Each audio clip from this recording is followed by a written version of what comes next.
this parable that we just heard right now from the Lord, it's a parable that I personally really like because it really challenges our way of thinking about justice. You know, a way of understanding of reality in many things, and one of them being justice, tends to become very of the world. And that's why it's so good for us to continually allow our minds to be purified by the scriptures, because it kind of challenges our way of thinking. But here's the Lord, in this parable, there's this king, right? And the Lord is saying this is a good thing, paying equally to all these different laborers, though they all worked a different amount of time. And I get the impression that most of us feel kind of compassionate, or we can relate to how the workers that started working in the morning feel. Perhaps we hear this parable and we think, yeah, like, why is this king doing this thing? They should, like, the guys that work more should be paid more.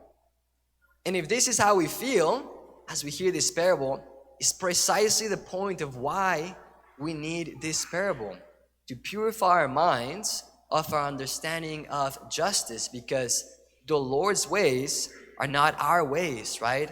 And as far as the east is from the west, so far is like our understanding of the Lord's ways from, right, his actual way of understanding things, right? Our minds are small, and they need to be expanded, right, to think in bigger terms, kind of how the Lord is.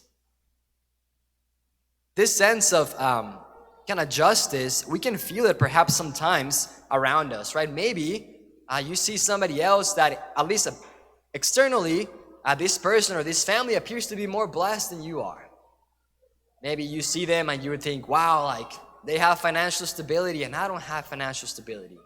Or they have health, right? And maybe there's health issues with yourself and your family.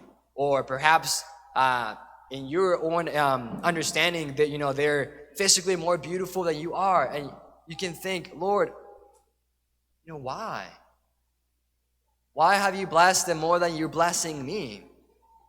And especially if you're somebody who's striving to serve the Lord, this could even be more poignant, right? You can think, wow, Lord, I serve you, right? I try to be faithful to you, come to Sunday Mass, go to confession regularly, pray every day. Yet, Lord, why are you blessing this other person or family who seems to, you know, be less faithful to you, and yet you seem to be, quote unquote, paying them more than you're paying me? It's not fair.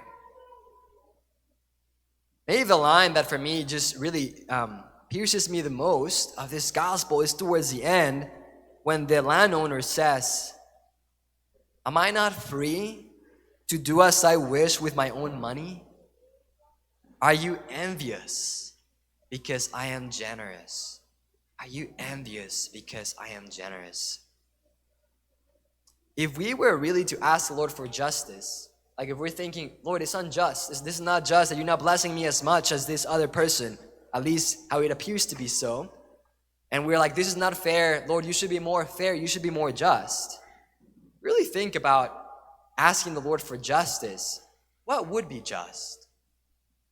Is there anything you have that you actually deserve? Right? All you have is a gift, right? There's nothing you have that is not a gift.